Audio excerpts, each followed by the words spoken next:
পঞ্চম শ্ৰেণীৰ ছাত্ৰ ছাত্ৰীসকল, আজি তোমালোকৰ পৰিৱেশৰ পাঠ নং 7 অসমৰ সংস্কৃতি এই পাঠটো আমি পঢ়ি লৈ ইয়াৰ বুজিম আৰু প্ৰশ্ন উত্তৰবোৰ কৰিম। তোমালোকে যদি প্ৰথমবাৰৰ বাবে মোৰ চেনেলটোলৈ আহিছা তেতিয়াহ'লে নিশ্চয়কৈ চেনেলটো ছাবস্ক্ৰাইব কৰি দিবা, কাৰণ পৰিৱেশৰ লগতে অংক, ভাষা ইত্যাদিবোৰৰো মই ভিডিঅ' দি থাকোঁ। গতিকে এতিয়া আহাচোন আমি আজি এই পাঠটো আলোচনা কৰোঁ।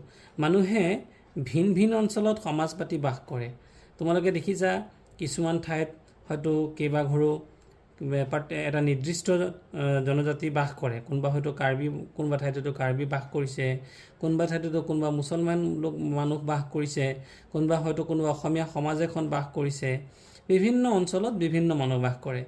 এতিয়া যেনেকৈ আমি ক'বলৈ যাওঁ যিটো নাগালেণ্ডত নগা মানুহ থাকে, তাৰপিছতে অৰুণাচলত বা বিহাৰত তেনেকৈ বেলেগ বেলেগ আমাৰ যিবোৰ ৰাজ্য আছে, ৰাজ্যভেদে মানুহবোৰ বেলেগ বেলেগ, চবৰে কালচাৰ বা সংস্কৃতিবিলাকো বেলেগ বেলেগ।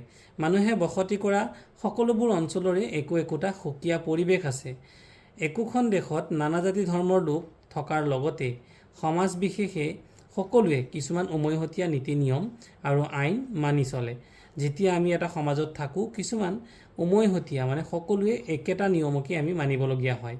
জাতি ধৰ্ম, ভাষা, শিক্ষা, ৰীতি নীতি, সাহিত্য, শিল্পকলা আদি একোটা অঞ্চলৰ সমাজ সংস্কৃতিৰ পৰিচায়ক। যে জাতি ধৰ্ম বুলি কৈছে ভাষা, যে আমি যদি অসমত আছোঁ তেতিয়াহ'লে আমাৰ ভাষা কি হ'ব? অসমীয়া। আমি অসমত থাকি পেলাই হয়তো হিন্দী বা বিহাৰী কথা নকওঁ। গতিকে এইটোৱে আমি যিখন সমাজত আছোঁ সেই সমাজখনৰে আমি ভাষা ক'ব লাগিব। ঠিক তেনেকৈ শিক্ষা দীক্ষা, আমাৰ ইয়াৰ শিক্ষা পদ্ধতিবিলাক হয়তো বাহিৰৰ শিক্ষা পদ্ধতিৰ লগত অলপ বেলেগ হ'ব পাৰে। ৰীতি নীতি, ইয়াত আমি বিহু পালন কৰোঁ, বাহিৰা মানুহে হয়তো বিহু পালন নকৰিবও পাৰে। সাহিত্য, শিল্পকলা আদি একোটা অঞ্চলৰ সমাজ সংস্কৃতিৰ পৰিচায়ক। ইয়ে সমাজত সাংস্কৃতিক পৰিৱেশৰ সৃষ্টি কৰে। গতিকে এই যে ছবিবোৰ দেখিছা, এই ছবিবোৰত অসমৰ বাৰে বৰণীয়া কৃষ্টিৰ এটা আভাস দিয়া হৈছে। ইয়াত তোমালোকে দেখিছা নিশ্চয়, ইয়াতে কিছুমান আমাৰ যিটো নেকি জনজাতীয় কিছুমান কালচাৰক বা কিছুমান সংস্কৃতিৰ ইয়াতে নিদৰ্শন দেখুওৱা হৈছে। এইটো ঝুমুৰ নৃত্যৰ বাবে দেখুওৱা হৈছে। এইটো বিহু নৃত্য ইয়াতে সন্মুখত দেখিছা। তাৰপিছতে ধৰি লোৱা এয়া দেখিছা তোমালোকে তৰোৱালৰ নিচিনা কিছুমান যিটো নেকি জনজাতীয় নৃত্য, এয়া বাথৌ পূজাৰ এটা দৃশ্য। তাৰপিছত ইয়াত যিমানবোৰ ছবি আছে এই প্ৰত্যেকটোৱে, এইটো হৈছে নেপালীসকলে বা বঙালীসকলে পালন কৰা ভাতৃ দ্বিতীয়াৰ এটা দৃশ্য। তেনেকৈ বেলেগ বেলেগ ঠাইত বা পূজা পাৰ্বণৰ কিছুমান দৃশ্য হওক, বিবাহৰ কিছুমান দৃশ্যই হওক, এয়া দেখিছা বিভিন্নজনে বিভিন্ন বিহু নৃত্যও বিভিন্নজনে বিভিন্ন নামেৰে পালন কৰে। গতিকে বিভিন্ন অসমৰ যিবিলাক যে মিৰি, মিচিং, গাৰো, খাচী, জয়ন্তীয়া বিভিন্ন ধৰণৰ মানুহ আছে, সেই মানুহবিলাকক বা বড়ো, কছাৰী, ৰাভা ইত্যাদিবোৰৰ সকলোৰে বেলেগ বেলেগ সংস্কৃতিৰে ইয়াত ছবি দেখুওৱা হৈছে। বিভিন্ন জাতি জনগোষ্ঠীৰ উৎসৱ পাৰ্বণ। অসম ৰাজ্যখন বিভিন্ন জাতি জনগোষ্ঠীৰ মিলনভূমি বুলি এইকাৰণেই কৈছে যে যিহেতু সকলো জাতি জনগোষ্ঠী মিলিত হৈ আছে। ইয়াত অতীজৰে পৰা বিভিন্ন জাতি জনগোষ্ঠী যেনে বড়ো, মিচিং, ৰাভা, কাৰ্বি, আদিবাসী, গাৰো, তিৱা, ডিমাচা, দেউৰী, কোচ ৰাজবংশী আদি বসবাস কৰি আহিছে। গতিকে তোমালোকৰ পৰীক্ষাত প্ৰশ্ন আহিব পাৰে যে অসমত বাস কৰা কেইটামান জনগোষ্ঠীৰ নাম লিখা, তেতিয়া এইকেইটা ক'ব লাগিব। তদুপৰি ভাৰতৰ বিভিন্ন প্ৰান্তৰ হিন্দী, বাংলা, নেপালী আদি ভাষী লোকো অসমত আছে। এই সকলোকে সামৰি এক বিশাল অসমীয়া জাতি গঢ়ি উঠিছে। অসমত বসবাস কৰা প্ৰতিটো জাতি জনগোষ্ঠীৰ নিজা নিজা ভাষা, সাহিত্য, সংস্কৃতি, ধৰ্মীয় পৰম্পৰা, সামাজিক ৰীতি নীতি, সাজপাৰ, আচাৰ ব্যৱহাৰ, উৎসৱ পাৰ্বণ, অলংকাৰ, খাদ্য সম্ভাৰ আদি আছে। মন কৰিবলগীয়া যে এই সকলোবোৰে মিলি এক বৃহৎ অসমীয়া সংস্কৃতি গঢ় লৈ উঠিছে। গতিকে অসমীয়া সংস্কৃতি বুলি ক'লে অকল বিহুটোকে নুবুজায়। এই গোটেইখিনি বাথৌ পূজাকে ধৰি যিমান আলি আই লৃগাং হওক, ৰংকাৰ হওক, হাচা কেকান হওক, এনেধৰণৰ যিবিলাক কৰম পূজা হওক, এইবিলাক সকলোৱে মিলি গোটেই অসমীয়া সংস্কৃতিটো গঢ় লৈ উঠিছে।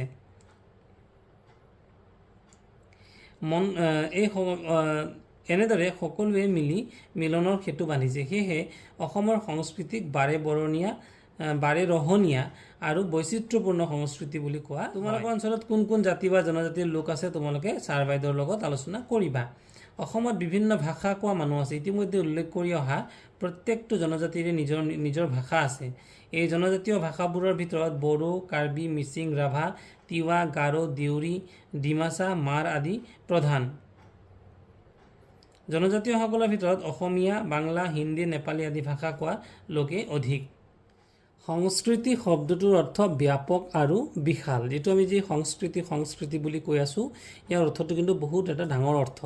সংস্কৃতিয়ে জাতিৰ সভ্যতা, সাহিত্য, ধৰ্ম, ভাষা, খাদ্য, সাজপাৰ, অলংকাৰ, আচৰণ, ৰীতি নীতি, উৎসৱ পাৰ্বণ আদি সাঙুৰিলে। এটা সংস্কৃতি বুলি কি বুজায়?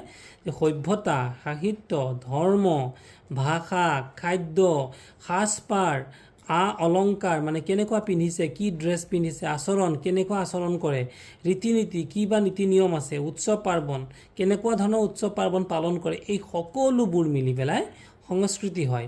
অসমৰ সংস্কৃতি বুলিলে আমি এই বিষয়সমূহকে বুজোঁ। অসমত বাস কৰা সকলো জাতি জনগোষ্ঠীয়ে নিজা সংস্কৃতিৰে অসমীয়া সংস্কৃতিত বিলীন হৈ এক বিশাল অসমীয়া সংস্কৃতি গঢ়ি তুলিছে। অসমীয়া সংস্কৃতিলৈ শ্ৰীমন্ত শংকৰদেৱৰ অৱদান। অসমীয়া সংস্কৃতিলৈ মহাপুৰুষ শ্ৰীমন্ত শংকৰদেৱৰ অৱদান উল্লেখযোগ্য। তেখেতে বৈষ্ণৱ ধৰ্ম প্ৰচাৰ কৰি অসমীয়া সমাজখনক সমন্বয়ৰ দোলেৰে বান্ধিলে। মহাপুৰুষ শংকৰদেৱৰ অবিহনে অসমীয়া সংস্কৃতিৰ কথা ভাবিব নোৱাৰি। তেখেতে কীৰ্তন, দশম, গীত মাত, ভাওনা, সবাহ, নামঘৰ আৰু খোল তালকে ধৰি বিভিন্ন ভিন্ন বাদ্যযন্ত্ৰ আদিৰ সৃষ্টি কৰি অসমৰ সংস্কৃতিৰ বৰঘৰটি সুদৃঢ় কৰি থৈ গৈছে। এয়া হৈছে শ্ৰীমন্ত শংকৰদেৱৰ ছবি। মহাপুৰুষ শংকৰদেৱে সৃষ্টি কৰা নামঘৰক জাতীয় নাটশালা বুলি কোৱা হয়। গতিকে এইটো পৰীক্ষাত প্ৰশ্ন আহিব পাৰে যে মহাপুৰুষ শ্ৰীমন্ত শংকৰদেৱে সৃষ্টি কৰা নামঘৰক আন কি নামেৰে জনা যায়? তেতিয়া হ'ব জাতীয় নাটশালা। য'ত ভাওনা সবাহৰ উপৰি সমাজক আগুৱাই নিয়াৰ চৰ্চা চলে। তেখেতে সৃষ্টি কৰা সত্ৰীয়া নৃত্যই ভাৰতীয় নৃত্যকলাৰ লগতে ফেৰ মাৰিব পৰা হ'ল। কেৰালাৰ কথাকলি, উৰিষ্যাৰ ওডিচী নৃত্যৰ দৰেই সত্ৰীয়া নৃত্যই ৰাষ্ট্ৰীয় মৰ্যাদা পাবলৈ সক্ষম হ'ল। এই নৃত্যই এতিয়া সমগ্ৰ ভাৰততে সন্মান পাইছে। শংকৰদেৱ আৰু তেওঁৰ প্ৰিয় শিষ্য মাধৱদেৱৰ অৱদানে অসমৰ সংস্কৃতিক এক নতুন মাত্ৰা প্ৰদান কৰিছে। এইটো হৈছে সত্ৰীয়া নৃত্যৰ এটা পজিশ্যন। তোমালোকে দেখিছা যে সত্ৰীয়া নৃত্যবোৰ কেনেকৈ কৰেনো। শংকৰদেৱক সমসাময়িক আন এজন মহাপুৰুষে অসমীয়া সংস্কৃতিলৈ অৱদান আগবঢ়াই থৈ গৈছে। তেওঁ কোন জানানে? তেওঁ হৈছে মহাপুৰুষ মাধৱদেৱ। শিক্ষকৰ পৰা জানি ল'বলৈ দিছে, আচলতে তেওঁ সেইগৰাকী হ'ব মহাপুৰুষ মাধৱদেৱ। এইবাৰ অসমীয়া সংস্কৃতি গঢ়ি তোলা কিছুমান উপাদানৰ বিষয়ে চমুকৈ জানি লওঁ আহা। আমাৰ সমাজত পৰম্পৰাগতভাৱে কিছুমান ৰীতি নীতি, সংস্কাৰ আদি প্ৰচলিত হৈ আহিছে। জ্যেষ্ঠজনক সেৱা কৰা, ঘৰলৈ অতিথি আহিলে প্ৰথমে তামোল পাণ, তাৰপাছত চাহ জলপানেৰে আপ্যায়ন কৰা, গুৰু ভকতক সেৱা কৰা আদি আমাৰ সামাজিক পৰম্পৰা। ৰীতি নীতি হিচাপে কাতি বিহুত তুলসীৰ তলত চাকি জ্বলাই শৰাই আগবঢ়োৱা হয়। বহাগ বিহুত মান্যসকলক বিহুৱান বা গামোচা দি সন্মান যচা হয়। গোসাঁই ঘৰত মূৰ ধুৱাই সেৱা কৰা হয়। এইদৰে কিছুমান ৰীতি নীতি পালন কৰা হয়। ৰীতি নীতিৰ এই পৰম্পৰাসমূহে সমাজখনক একতাৰ দোলেৰে বান্ধি ৰাখিছে। একতা মানে কি? মিলা প্ৰীতি। যেতিয়া একেখন ঘৰৰে মানুহ বুলি ভবা যায় তেতিয়া মৰম চেনেহ বাঢ়ে, মিলা প্ৰীতি বাঢ়ে। গতিকে আমি অসমীয়া হিচাপে কিছুমান নীতি নিয়ম মানি চলোঁ। ভাষা। অসমৰ স্থানীয় ভাষা অসমীয়া।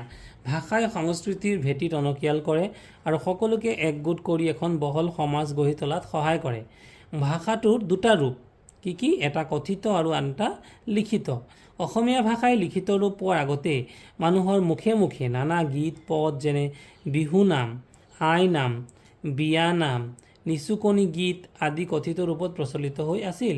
এতিয়া এইবোৰ লিখিত ৰূপতে পোৱা যায়। সেইদৰে ফকৰা যোজনা, সাঁথৰ, সাধুকথা আদিও প্ৰচলিত। এই আটাইবিলাকে অসমীয়া সংস্কৃতিৰ পথাৰখন জীপাল কৰি ৰাখিছে। গতিকে তোমালোকে জানা দুটা সাঁথৰ লিখি তাৰ উত্তৰ দিয়া। গতিকে তোমালোকে নিশ্চয়কৈ বিদ্যালয়তো সাঁথৰ কোৱা নহয়নে বাৰু? সাজপাৰ। এয়া দেখিছা সাজপাৰবোৰ চবৰে বেলেগ বেলেগ। এইটো সাজ বেলেগ, এইটো সাজ বেলেগ, এইটো সাজ বেলেগ। এয়া অসমৰ মেখেলা চাদৰ হয়নে? ঠিক তেনেকৈ পুৰুষসকলেও তেনেকৈ বেলেগ বেলেগ সাজপাৰ পৰিধান কৰিছে। এটা জাতিৰ পৰিচয় দাঙি ধৰে সেই জাতিটোৱে ব্যৱহাৰ কৰা সাজপাৰে। প্ৰতিটো জাতি জনজাতিৰে নিজা নিজা সাজপাৰ আছে। সাজপাৰ মানে হৈছে ড্ৰেছ। অসমৰ মহিলাসকলে মেখেলা চাদৰ, ৰিহা পিন্ধে। পুৰুষসকলে চুৰিয়া, চেলেং চাদৰ, কুৰ্তা পিন্ধে। সময়ৰ গতিত ঘটা অন্যান্য পৰিৱৰ্তনৰ লগতে সাজপাৰৰ ক্ষেত্ৰতো পৰিৱৰ্তন আহিছে। যুগৰ লগতে নিজকে খাপ খুৱাই মানুহে সাজপাৰ পৰিধান কৰিবলৈ লৈছে। ব্ৰিটিছসকলে অহাৰ পাছৰ পৰা পুৰুষসকলে লং পেণ্ট, শ্বাৰ্ট, পায়জামা আদি পৰিধান কৰিবলৈ লৈছে। কিন্তু ব্ৰিটিছসকল অহাৰ আগত তেতিয়া কিন্তু পুৰুষসকলে আমাৰ কি পিন্ধিছিলে জানানে? এই চুৰিয়া, চেলেং চাদৰ, কুৰ্তা এইবিলাক পিন্ধিছিলে। মহিলাসকলেও যুগৰ লগত মিলাই শাৰী, চুৰিদাৰ, পেণ্ট, শ্বাৰ্ট আদি পৰিধান কৰিবলৈ লৈছে। তলৰ তালিকাৰ পৰা কেইবিধমান জনজাতীয় সাজপাৰ সম্বন্ধে জানিলোঁ আহা। এতিয়া এইটো চোৱাচোন, বড়ো মানুহ নহয় জানো? বড়ো মানুহৰ মহিলাসকলে কি পিন্ধে? দখনা আৰু ফালি পিন্ধে। আৰু পুৰুষে কি পিন্ধে? গামোচা আৰু আৰণাই পিন্ধে দেই। মিচিংসকলে এগে গাছৰ, মানে যদি মহিলা হয় এগে গাছৰ পিন্ধে, ৰিবি গাছেং পিন্ধে আৰু গেৰ পিন্ধে। পুৰুষসকলে কি পিন্ধে? মিবু গালুক, গামচা উগান আৰু টঙালি। তিৱাসকলে, মহিলাসকলে জচকাই পিন্ধে, ফাচকাই পিন্ধে, নাৰা পিন্ধে আৰু কাচং পিন্ধে। ঠিক তেনেকৈ পুৰুষৰ ক্ষেত্ৰত কি পিন্ধে? ঠেনাচ, টাগলা, ফাগা এইবিলাক পিন্ধে। ডিমাচা মানুহে কি পিন্ধে? মহিলাসকলে ৰিগু ৰিজামফাই, ৰেখাউচা, জিচু এইবিলাক পিন্ধে। আৰু যদি পুৰুষ হয় ৰিচা, ৰিমচাও, গাইনথাও, পাগৰি এইবিলাক পিন্ধে। কাৰ্বি মানুহৰ যদি মহিলা হয় পিনি পিন্ধে, পেকক পিন্ধে, ৱামকক পিন্ধে আৰু চেলেং পিন্ধে। ঠিক তেনেকৈ যদি পুৰুষ হয় তেতিয়াহ'লে চৈহংথৰ, চেলেং আৰু পহ পিন্ধে। এইবাৰ অলংকাৰ। আমাৰ সমাজত সাজপাৰৰ লগতে বিভিন্ন অলংকাৰৰো গুৰুত্ব আছে। অতীজৰে পৰাই মানুহে নিজকে সজাই পৰাই তুলি ভাল পায়। পৰম্পৰাগতভাৱে কিছুমান অলংকাৰ আমাৰ সমাজত প্ৰচলিত হৈ আহিছে। বিশেষকৈ বিবাহ অনুষ্ঠানত মহিলাসকলে নানা ধৰণৰ অলংকাৰ পৰিধান কৰা দেখা যায়। বিয়া বুলি ক'লে চাবাচোন কিমান ধৰণৰ যে অলংকাৰ পিন্ধে, নহয়নে বাৰু? এয়া তোমালোকে বিভিন্ন ধৰণৰ অলংকাৰ বা ড্ৰেছবোৰ দেখিছা হয়নে? এইটো ইয়াতে গামখাৰু আছে, এইটো হৈছে গামখাৰু, ইয়াতে গলপতা ডিঙিত পিন্ধা হয়নে? ঢোলবিৰি আছে, জোনবিৰি এইবিলাক হৈছে। অসমীয়া সমাজত পৰম্পৰাগতভাৱে প্ৰচলিত অলংকাৰসমূহ হ'ল কাণত কেৰু, কাণত কি পিন্ধে? কেৰু পিন্ধে, থুৰিয়া পিন্ধে আৰু লোকাপাৰ পিন্ধে। হাতত কি পিন্ধে? মুঠি খাৰু, গামখাৰু আৰু গোটা খাৰু। ডিঙিত কি পিন্ধে? ডুগডুগি, সাতসৰী, মাদলি, গলপতা, জোনবিৰি। ঠিক আছে? আৰু নাকত কি পিন্ধে? নাকত পিন্ধে নাকফুল, কপালত কপালি, আঙুলিত আঙুঠি ইত্যাদি। এই অলংকাৰৰ লোকগীতসমূহতো উল্লেখ আছে। আজিকালি আধুনিক চানেকিৰে অলংকাৰৰ প্ৰচলন হৈছে।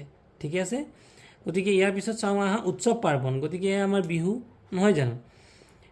প্ৰতি জাতি জনজাতিৰ নিজা নিজা জাতীয় উৎসৱ আছে যিবোৰ জাতিৰ সকলোৱে মিলি উদযাপন কৰে। আমাৰ জাতীয় উৎসৱ হৈছে বিহু। আমি অসমীয়াসকলৰ জাতীয় উৎসৱ হৈছে বিহু। জাতি ধৰ্ম নিৰ্বিশেষে সকলো অসমীয়াই বিহু উৎসৱ পালন কৰে। জাতীয় উৎসৱ কৃষিভিত্তিক উৎসৱ। অসমৰ শতকৰা ৭৫% মানুহ কৃষিৰ লগত জড়িত। প্ৰশ্ন আহিব পাৰে পৰীক্ষাত, অসমৰ কিমান শতাংশ লোক কৃষিৰ লগত জড়িত? উত্তৰটো হ'ব ৭৫%। জনজাতি সকলোৱে মিলি এই উৎসৱ মানে। বিহু তিনিটা: বহাগ মাহত বহাগ বা ৰঙালী বিহু, মাঘ মাহত মাঘ বা ভোগালী বিহু আৰু কাতি বিহুত কাতি বিহু বা কঙালী বিহু। বহাগত কৃষকে পথাৰত নগুটি সিঁচে আৰু মাঘত খেতি চপায়। কাতিত ভৰা পথাৰ এখন কামনা কৰে আৰু খেতিডৰা পোক পৰুৱাৰ পৰা ৰক্ষা কৰিবলৈ চাকি জ্বলায়। উৎসৱবোৰ কৃষিৰ লগত জড়িত বাবে বিভিন্ন জাতি জনজাতিৰ লোকসকলে নিজা নিজা ৰীতি নীতিৰে তেওঁলোকে উৎসৱবোৰ পালন কৰে। বড়োসকলে কি পালন কৰে? বৈশাগু। মিচিংসকলে আলি আয়ে লৃগাং পালন কৰে। কাৰ্বিসকলে হাচা কেকান পালন কৰে। ঠিক তেনেদৰে ডিমাচাসকলে কি পালন কৰে জানানে? বুচু ডিমা উৎসৱ পালন কৰে। ৰাভাসকলে বাইখু পালন কৰে। দেউৰীসকলে বিচু আদি উৎসৱ পালন কৰে। এতিয়া কাৰ্বিসকলৰ এইটো এটা হৈছে হাচা কেকানৰ এটা দৃশ্য, য'ত নেকি তেওঁলোকে হাচা কেকান উৎসৱ পালন কৰে আৰু নৃত্য প্ৰদৰ্শন কৰে। এনেধৰণৰ উৎসৱ পাৰ্বণৰ যোগেদি জাতিৰ সংস্কৃতি প্ৰতিফলিত হয়। কিছুমান উৎসৱ ধৰ্মৰ সৈতেও জড়িত। বড়োসকলৰ খেৰাই পূজা, বাথৌ পূজা, কাৰ্বিসকলৰ চমাংকান, আদিবাসীসকলৰ কৰম পূজা আদিৰ নাম উল্লেখ কৰিব পাৰি। এইটো ধৰ্মৰ লগত জড়িত। অসমত বিভিন্ন জাতি জনগোষ্ঠী আৰু বিভিন্ন ধৰ্মাৱলম্বী লোকে বাস কৰে। ইছলাম ধৰ্মী লোকসকলকে ঈদ পালন কৰে। খ্ৰীষ্টান ধৰ্মৰ লোকে বৰদিন পালন কৰে। শিখ ধৰ্মাৱলম্বী লোকে গুৰু নানকৰ জন্মদিনটো গুৰু নানক জয়ন্তী হিচাপে পালন কৰে। গতিকে প্ৰশ্ন আহিব পাৰে, শিখ ধৰ্মাৱলম্বী লোকসকলে পালন কৰা উৎসৱটোৰ নাম কি? উত্তৰটো হ'ব গুৰু নানক জয়ন্তী। বা খ্ৰীষ্টানসকলে পালন কৰা উৎসৱটোৰ নাম কি? তেতিয়া হ'ব বৰদিন। বৌদ্ধ ধৰ্মাৱলম্বী লোকসকলে বুদ্ধদেৱৰ জন্ম, সিদ্ধিলাভ তথা মৃত্যু দিনটো তিথিটো বুদ্ধ পূৰ্ণিমা হিচাপে পালন কৰে। এনেদৰে অসমত কিছুমান ধৰ্মীয় আৰু সামাজিক উৎসৱ পালন কৰা হয়। এইবাৰ চোৱা গীত, নৃত্য, বাদ্যযন্ত্ৰ। গীত মানে গান, নৃত্য মানে ডান্স, বাদ্যযন্ত্ৰ মানে মিউজিক যিবোৰ বাদ্যযন্ত্ৰ, মিউজিকেল ইনষ্ট্ৰুমেণ্ট। অসমৰ প্ৰচলিত গীত নৃত্যসমূহে অসমৰ সংস্কৃতিৰ ভেটিটো টনকিয়াল কৰিছে। বৰগীত, বিহুগীত, বনগীত, হুঁচৰি, মহ খেদা গীত, নাও খেলৰ গীত, জিকিৰ জাৰি, ঝুমুৰ নৃত্য, খেৰাই নৃত্য, দেওধনী নৃত্য, সত্ৰীয়া নৃত্য, ভোৰতাল নৃত্য আদিৰ উপৰি বহুতো নৃত্য গীত অসমত প্ৰচলিত হৈ আছে। নৃত্য গীতসমূহৰ লগত ঢোল, খোল, পেঁপা, গগনা, টকা, সুতুলি, তাল, ভোৰতাল, দোতাৰা, বাঁহী, টোকাৰী, চিফুং আদি বাদ্যযন্ত্ৰ ব্যৱহাৰ হৈ গীত নৃত্যসমূহক ছন্দময় কৰি তোলে। এই আটাইবিলাক বাদ্যযন্ত্ৰ থলুৱাভাৱে নিৰ্মিত হয়। ইয়াত তোমালোকে বিভিন্ন ধৰণৰ বাদ্যযন্ত্ৰ দেখিছা। গতিকে এইটো হৈছে নেগেৰা, এইটো হৈছে কৰতাল, এইটো হৈছে ঢোল, এইটো হৈছে খোল, নহয়নে বাৰু? তাৰপিছতে এইটো হৈছে শিঙা, এইটো হৈছে দোতাৰা, এনেধৰণৰ বহুতো বাদ্যযন্ত্ৰ ইয়াত দিছে, পেঁপা, বাঁহী। অসমৰ সংস্কৃতিৰ জগতখনত অতি প্ৰাচীন কালৰে পৰা প্ৰচলিত হৈ অহা দুটা নাট্য অনুষ্ঠান আজিও সকলোৰে প্ৰিয়। সেই দুটা হৈছে পুতলা নাচ আৰু ওজাপালি। সূত্ৰধাৰাৰ সহায়ত পুতলাবোৰক, এইটো চোৱা পুতলাবিলাক, হয়নে? পুতলাক ওপৰত কিন্তু এই চোৱা এজন মানুহে আঙুলিৰে সূতা দি পেলাই নচুৱাই আছে, সেইটোকে পুতলা নাচ বুলি কয়। ৰামায়ণ, মহাভাৰত আদিৰ পৌৰাণিক কাহিনীবোৰ পুতলা চৰিত্ৰৰ সহায়ত উপস্থাপন কৰা হয়। ওজাপালি নৃত্যানুষ্ঠানত ওজাই ৰামায়ণ, মহাভাৰতৰ উপৰি মনসাৰ কাহিনী বৰ্ণনা কৰে আৰু পালিসকলক তেওঁক সংগত কৰে। তোমালোকে পঞ্চমমান শ্ৰেণীৰ ভাষাটো তোমালোকে ওজাপালিৰ বিষয়ে পাইছা। গতিকে এইটো হৈছে ওজাপালি। গতিকে তোমালোকে কেতিয়াবা ওজাপালি চাইছানে নাই তোমালোকে কমেণ্ট বক্সত কমেণ্ট কৰি মোক জনাবাচোন, আৰু ওজাপালিনো কেনেকুৱা হয় অলপ জনাবা দেই। এইবাৰ চোৱা খাদ্য। গতিকে খাদ্য বুলি ক'লে কাৰণো ভাল নালাগে, নহয় জানো? পিঠা আৰু লাডু খাদ্য সংস্কৃতিৰ ভিতৰুৱা এটা অংগ। সংস্কৃতিৰ ভিতৰত কি পৰে? খাদ্যও পৰে। অসমীয়া মানুহৰ খোৱা বোৱাত নিজা একোটা বৈশিষ্ট্য আছে। অসমৰ মানুহৰ প্ৰধান খাদ্য হৈছে ভাত, কিয়নো অসমৰ মাটি, পানী, বায়ু, ধান খেতিৰ বাবে উপযোগী। খেতিত উৎপন্ন হোৱা ধানৰ পৰা বা শস্যৰ পৰা চাউল উলিয়াই ভাত হিচাপে ব্যৱহাৰ কৰে। তদুপৰি এই চাউলৰ পৰা বিভিন্ন ধৰণৰ খাদ্যবস্তু প্ৰস্তুত কৰে, যেনে চিৰা, মুড়ি, সান্দহ, পিঠাগুড়ি, কোমল চাউল, আখৈ, হুৰুম আদি। চাউল গুড়ি কৰি তাৰ পৰা তিল পিঠা, ঘিলা পিঠা, টেকেলি পিঠা আদি তৈয়াৰ কৰা হয়। খাদ্য হিচাপে অসমৰ মানুহে বতৰৰ ফলো খায়। বিভিন্ন সময়ত হোৱা ফল মূল, শাক পাচলি আদি আহাৰ হিচাপে গ্ৰহণ কৰে। আচাৰ ব্যৱহাৰ, মাত কথা, সম্বোধন, সম্ভাষণ, নৃত্য, গীত, ছবি অঁকা, খেলা ধূলা আদি আৰু কলা কৌশল, সা সঁজুলি, বাচন বৰ্তন, খাদ্য, সাজ পোছাক, ৰীতি নীতি, উৎসৱ পাৰ্বণ আদি লগ লাগি এখন সমাজৰ সংস্কৃতি গঢ়ি উঠে। এইবাৰ জানি লওঁ অহা বুলি কৈছে যে প্ৰাচীন কালৰে পৰা ইতিহাসৰ বিভিন্ন সময়ত অসমলৈ বিভিন্ন ফৈদৰ লোকসকল আহিছিল। সেই সময়ত যাতায়াতৰ সুবিধা থকাৰ কাৰণে চীন, তিব্বত আদি দেশৰ পৰা লোকসকল অসমলৈ আহিছিল বুলি পণ্ডিতসকলে মত পোষণ কৰিছে। এই প্ৰব্ৰজিত বিভিন্ন ফৈদসমূহৰ ভিতৰত অষ্ট্ৰিকসকলেই প্ৰাচীন। আটাইতকৈ প্ৰাচীন প্ৰব্ৰজনকাৰীসকল কোন? উত্তৰটো হ'ব অষ্ট্ৰিকসকল। তদুপৰি তিব্বত ধৰ্মী, টাই মংগোলীয়, ইয়াৰ পৰা কিন্তু প্ৰশ্ন আহিব দেই গুণোৎসৱত, আদি গোষ্ঠীৰ লোকসকলে অসমলৈ আহি স্থায়ীভাৱে থাকিবলৈ ল'লে। তেওঁলোকৰ সংস্কৃতিৰ প্ৰভাৱ অসমীয়া সংস্কৃতিত পৰিছে বুলি ভাষাবিদসকলে প্ৰকাশ কৰিছে। প্ৰাচীন কালৰ পৰা অসমলৈ অহা বিভিন্ন ফৈদ জনগোষ্ঠীৰ লোকসকলে বিভিন্ন ঠাইত কিছুমান কীৰ্তিচিহ্ন প্ৰতিষ্ঠা কৰিছিল। এইবোৰ নিৰ্দিষ্ট ফৈদ বা জনগোষ্ঠীৰ সাংস্কৃতিক মনৰ পৰিচায়ক। সেই সময়ত প্ৰচলিত স্থাপত্য কলাৰো নিদৰ্শন অসমত এনে কিছুমান কীৰ্তিচিহ্নৰ বিষয়ে জানি লওঁ আহা। অসমৰ কীৰ্তিচিহ্নসমূহ, এইটো চোৱা ৰংঘৰ। এই ৰংঘৰটো তোমালোকে প্ৰায়ে শুনিছাই চাগে। এইটো হৈছে তেজপুৰৰ অগ্নিগড়ৰ চিত্ৰ। তোমালোকে যদি অগ্নিগড় যোৱা নাই তেতিয়াহ'লে মা দেউতাক কৈ পেলাই বা ছাৰ বাইদেউসকলক কৈ পেলাই অগ্নিগড় যাবলৈ এটা চেষ্টা কৰিবা। গতিকে অগ্নিগড়ত কিন্তু বাণ অনিৰুদ্ধৰ বিবাহৰ অৰ্থে শ্ৰীকৃষ্ণৰ ইয়াৰ লগত বহু কথা জড়িত হৈ আছে। গতিকে কেনেকৈনো ঊষা অনিৰুদ্ধ বিবাহ হৈছিল তোমালোকৰ ছাৰ বাইদেউসকলৰ পৰা জানি ল'বা।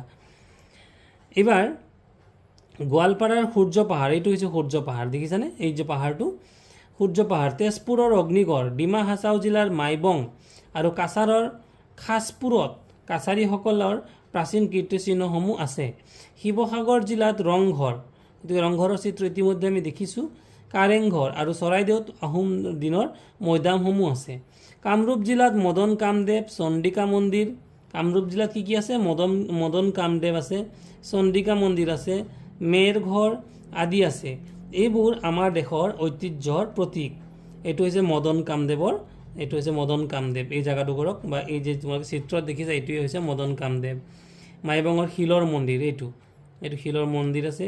খাছপুৰৰ এইটো হৈছে স্মৃতিসৌধ, ক'ৰ হয় এইটো? খাছপুৰৰ। আৰু এইটো হৈছে কাৰেংঘৰ, গতিকে কাৰেংঘৰৰ ছবিটো কোনটো এইটো তোমালোকে চাই লোৱা। ইয়াৰ পিছত চোৱা, এইটো হৈছে উমানন্দৰ দৃশ্য, গুৱাহাটীত থকা উমানন্দ, তোমালোকে এইটো হৈছে উমানন্দ দৃশ্য। এইটো হৈছে আজান পীৰৰ দৰগাহ আৰু এইটো হৈছে পুৱামক্কা।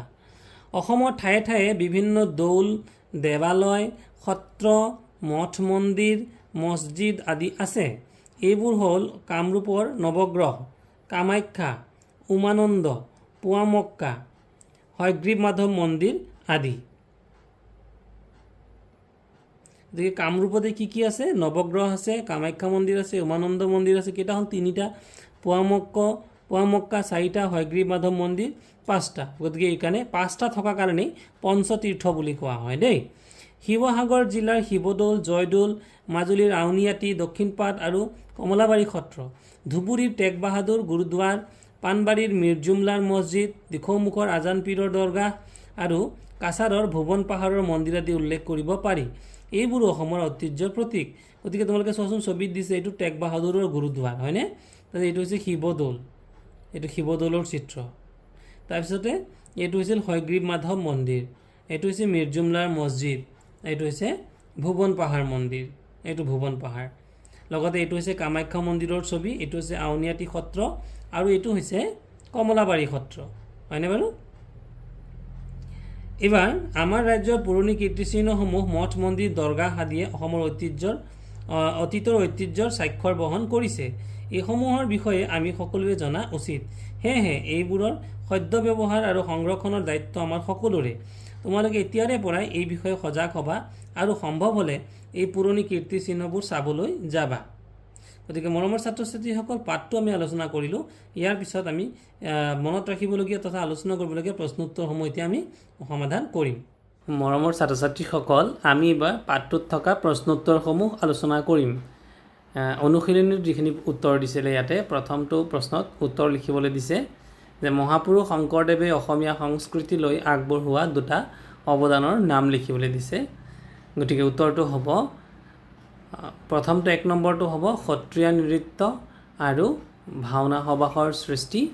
2 নম্বৰটো হ'ব নামঘৰ স্থাপন আৰু কীৰ্তন, দশম আদি সাহিত্য ৰচনা। এই 2টা মহাপুৰুষ শংকৰদেৱৰ অসমীয়া সমাজৰ প্ৰতি অৱদান আছিল। তাৰপিছত খ নম্বৰটো দিছিলে ডিঙিত পিন্ধা 4বিধ অসমীয়া গহনাৰ নাম। অসমীয়া গহনা প্ৰথমটো হ'ব দুগদুগী, তোমালোকে দেখিছা দুগদুগী বা বিহু এইবিলাকত পিন্ধা। সাতসৰী, তাৰপিছত হ'ব গলপতা আৰু জোনবিৰি। গ নম্বৰ প্ৰশ্নটো দিছিল 3বিধ নৃত্যৰ নাম লিখা আৰু তাৰ লগত জড়িত 3বিধ বাদ্যযন্ত্ৰৰ নাম লিখা। নৃত্যবিধৰ নামো লিখিব দিছে আৰু জড়িত বাদ্যযন্ত্ৰৰ নামো লিখিব দিছে। বিহু নৃত্য, জড়িত বাদ্যযন্ত্ৰ কি? ঢোল আৰু পেঁপা। সত্ৰীয়া নৃত্য, কি লাগিব? খোল লাগিব আৰু তাল লাগিব। খেৰাই নৃত্য, কি লাগিব? খাম আৰু বাঁহী লাগিব। তাৰপিছত ঘ নম্বৰ প্ৰশ্নটো চাউলৰ গুড়িৰ পৰা প্ৰস্তুত কৰা 4বিধ খাদ্যবস্তুৰ নাম। তিল পিঠা, ঘিলা পিঠা, টেকেলি পিঠা আৰু লস্কৰা বা লাডু। ঙ নম্বৰ প্ৰশ্ন শিৱসাগৰ জিলাত থকা পুৰণি 2টা কীৰ্তিচিহ্নৰ নাম লিখা। ৰংঘৰ আৰু তলাতল ঘৰ বা কাৰেংঘৰ। প্ৰথম ছ নম্বৰ অসমত থকা 2টা প্ৰসিদ্ধ দেৱালয়, মন্দিৰ, 2টা দৌল আৰু 2খন সত্ৰৰ নাম লিখিবলৈ দিছে। 2টা মন্দিৰ বা দেৱালয়, কামাখ্যা মন্দিৰ আৰু উমানন্দ। 2টা মন্দিৰ হৈ গ'ল, 2টা দৌল, শিৱদৌল আৰু জয়দৌল, আৰু 2খন সত্ৰ হৈছে আউনীআটী সত্ৰ আৰু কমলাবাৰী সত্ৰ। ইয়াৰ পিছতেই খালী ঠাই পূৰ কৰিব দিছে। বহাগত ডেছ বিহু, আমি বহাগ বিহু হ'ব নাইবা ৰঙালী বিহু হ'ব পালন কৰা হয়। খেৰাই পূজা বড়োসকলে পালন কৰে। তাৰপিছত আছিল বিহু অসমৰ জাতীয় উৎসৱ। মিচিংসকলে আলি আয়ে লৃগাং পালন কৰে। কৰম পূজা আদিবাসীসকলে পালন কৰে। 3 নম্বৰ প্ৰশ্নটো দিছিল অসমীয়া সংস্কৃতিলৈ মহাপুৰুষ শংকৰদেৱৰ অৱদানৰ বিষয়ে বাক্য কেইটামান লিখিবলৈ দিছে।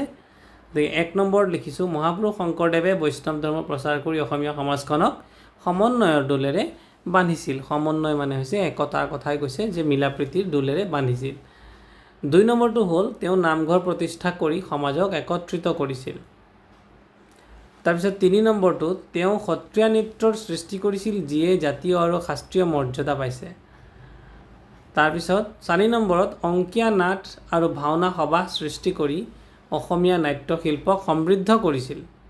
এয়া হৈ গ'ল আমাৰ 4 নম্বৰ। তাৰপিছত 5 নম্বৰ কীৰ্তন দশম গুণমালা আদি অগণন ধৰ্মীয় সাহিত্য ৰচনা কৰিছিল। বৰগীত ভটিমা আদি সুৰীয়া গীত সংগীতাংশ অসমীয়া সংস্কৃতিলৈ উপহাৰ দিছিল।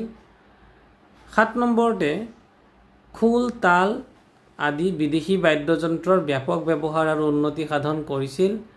8 নম্বৰত তেওঁৰ সৃষ্টি নামঘৰক জাতীয় নাটশালা বুলিও কোৱা হয়। আৰু 9 নম্বৰত অসমৰ লোকনৃত্য আৰু সংস্কৃতিৰ লগত সংমিশ্ৰণ ঘটাই এক নতুন মাত্ৰা দান কৰিছিল। একেবাৰে শেষত 10 নম্বৰত তেওঁৰ অৱদান অবিহনে বিশাল অসমীয়া সংস্কৃতিৰ ধাৰণা অসম্ভৱ। এইখিনি আছিল মহাপুৰুষ শংকৰদেৱৰ অসমীয়া সমাজখনৰ প্ৰতি অৱদানৰ বিষয়ে 10টা বাক্য। তাৰপিছতে আছিল চমুটোকা লিখিবলৈ দিছিলে। ভিডিঅ'বোৰ তোমালোকে ৰখাই লৈ লিখি ল'বা। প্ৰথমতে দিছিল বিহু। বিহু অসমৰ জাতীয় উৎসৱ। জাতি ধৰ্ম নিৰ্বিশেষে সকলো অসমীয়াই বিহু পালন কৰে। বিহু মূলতঃ কৃষিভিত্তিক উৎসৱ। বিহু 3টা বহাগ মাহত বহাগ বিহু বা ৰঙালী বিহু, মাঘ মাহত মাঘ বা ভোগালী বিহু আৰু কাতি মাহত কাতি বা কঙালী বিহু। তাৰপিছত খ নম্বৰত আছিল পুতলা নাচ। অসমৰ সংস্কৃতিৰ জগতখনত অতি প্ৰাচীন কালৰে পৰা প্ৰচলিত এটা নাট্য অনুষ্ঠান হ'ল পুতলা নাচ। সূত্ৰধাৰৰ সহায়ত সূতাৰে বান্ধি পুতলাবোৰ নচুৱাই ৰামায়ণ মহাভাৰত আদিৰ পৌৰাণিক কাহিনীবোৰ পৰিৱেশন কৰা হয়। এইটো হৈ গ'ল পুতলা নাচৰ বিষয়ে এটা দফা। তাৰপিছত আছিল অসমীয়া ভাষা। অসমীয়া ভাষাই অসমীয়া সংস্কৃতিৰ ভেটি টনকিয়াল কৰে। ইয়াৰ 2টা ৰূপ হৈছে লিখিত আৰু কথ্য। লিখিত ৰূপ পোৱাৰ আগতে মানুহৰ মুখে মুখে বিহুনাম, বিয়ানাম, নিচুকনি গীত আদি মুখে মুখে প্ৰচলিত আছিল। ইয়াৰ পিছতে আছিল সত্ৰীয়া নৃত্য। মহাপুৰুষ শংকৰদেৱে সৃষ্টি কৰা সত্ৰীয়া নৃত্য অসমৰ এক অমূল্য সম্পদ। বৰ্তমান এই নৃত্যই ভাৰতৰ শাস্ত্ৰীয় নৃত্যৰ মৰ্যাদা লাভ কৰিছে আৰু সমগ্ৰ বিশ্বতে সমাদৃত হৈছে। ইয়াৰ পিছত উৎসৱ পাৰ্বণ। অসমত বসবাস কৰা প্ৰতিটো জাতি জনগোষ্ঠীৰে নিজা নিজা উৎসৱ আছে। যেনে বড়োসকলৰ বাইখু, মিচিংসকলৰ আলি আয়ে লৃগাং, কাৰ্বিসকলৰ হাছা কেকান আদি। এই উৎসৱসমূহে অসমৰ সাংস্কৃতিক বৈচিত্ৰ্যপূৰ্ণ কৰি তুলিছে। বৈচিত্ৰ্যপূৰ্ণ মানে হৈছে বাৰে বৰণীয়া বা বিভিন্ন ধৰণৰ যি সমাহাৰ বা মিক্সচাৰ। আৰু একেবাৰে শেষত ক অংশৰ লগত খ অংশ মিলাবলৈ দিছে। ক অংশ আৰু খ অংশ তেজপুৰৰ লগত কি মিলিব? অগ্নিগড়। কামৰূপৰ লগত কি মিলিব? পুৱা মক্কা। গোৱালপাৰাৰ লগত মিলিব সূৰ্য পাহাৰ। ধুবুৰীৰ লগত মিলিব টেক বাহাদুৰৰ গুৰুদ্বাৰ। আৰু কাছাৰৰ লগত মিলিব ভুৱন পাহাৰৰ মন্দিৰ। মানে কাছাৰত ভুৱন পাহাৰৰ মন্দিৰ পোৱা যায়। ধুবুৰীত টেক বাহাদুৰৰ গুৰুদ্বাৰৰ বাবে প্ৰসিদ্ধ আৰু গোৱালপাৰাত সূৰ্য পাহাৰ এইবোৰ আছে। গতিকে মৰমৰ ছাত্ৰ ছাত্ৰীসকল, এইখিনি আছিল আমাৰ পাঠভিত্তিক প্ৰশ্নোত্তৰসমূহ। আশা কৰিছোঁ তোমালোকে ভিডিঅ'টো ভাল পালা। যদি ভাল পাইছা নিশ্চয়কৈ লাইক কৰি পেলাই শ্বেয়াৰ কৰি দিবা আৰু তোমালোকে ভিডিঅ'বোৰ ভাল পালে কমেণ্ট কৰিবলৈ কিন্তু নাপাহৰিবা। আৰু যদি প্ৰথমবাৰৰ বাবে চেনেলটোলৈ আহিছে তেন্তে চেনেলটো ছাবস্ক্ৰাইব কৰি দিবা। Thank U.